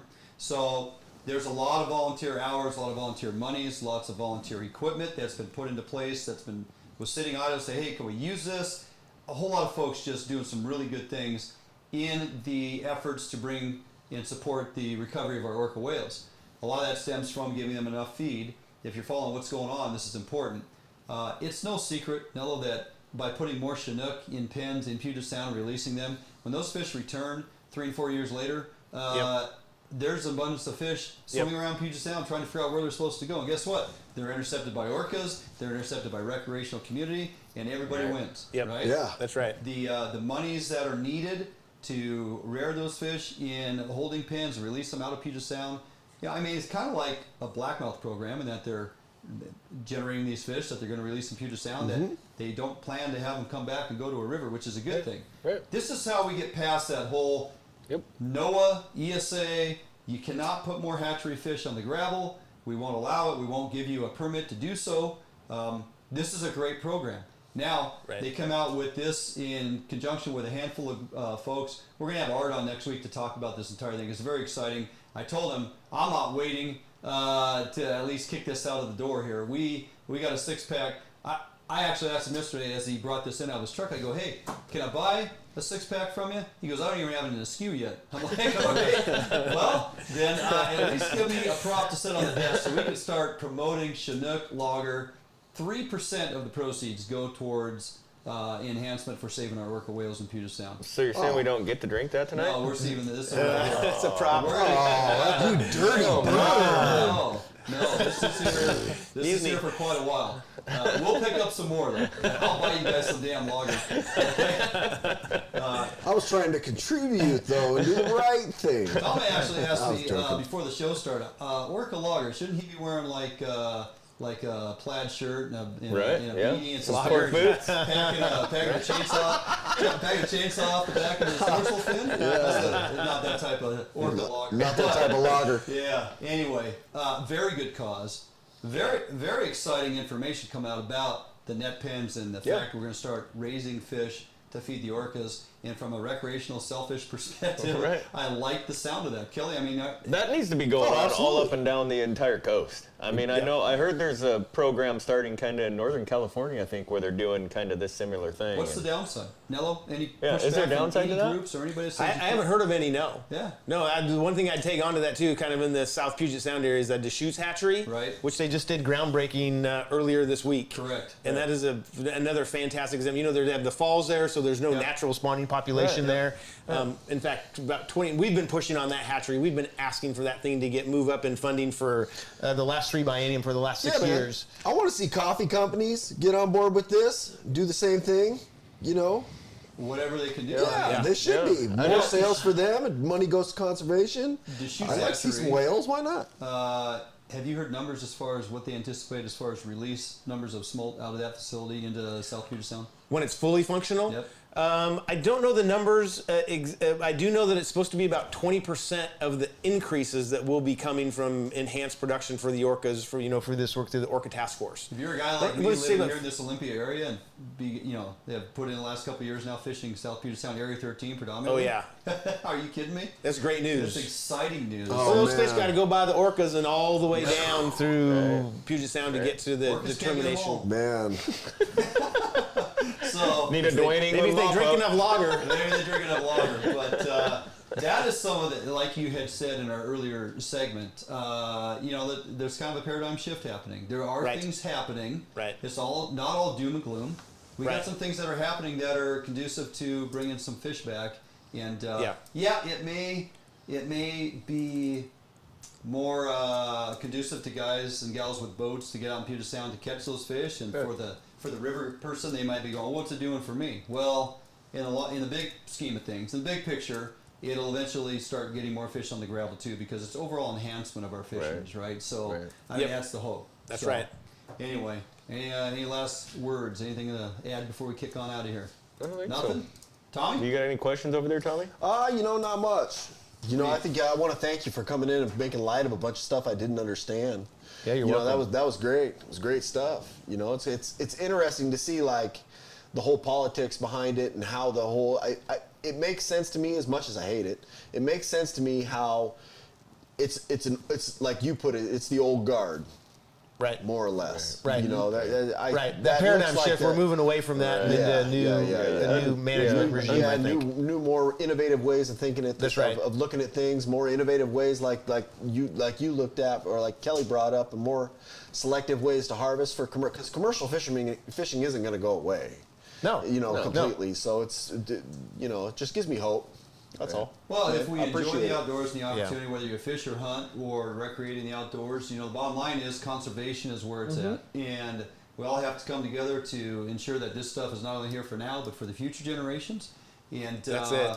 If you think that you can just take from the resource and not give back, even if giving back is simply understanding what's going on, for those that recreate in the outdoors, fishing and hunting, they say, I don't want to get into the politics. Well, I'm sorry to tell you, if you're not aware or abreast of all the issues going on that keep us off the water, out of the woods, you're just going to sit back and just watch it all disappear. Right. So you need to get involved.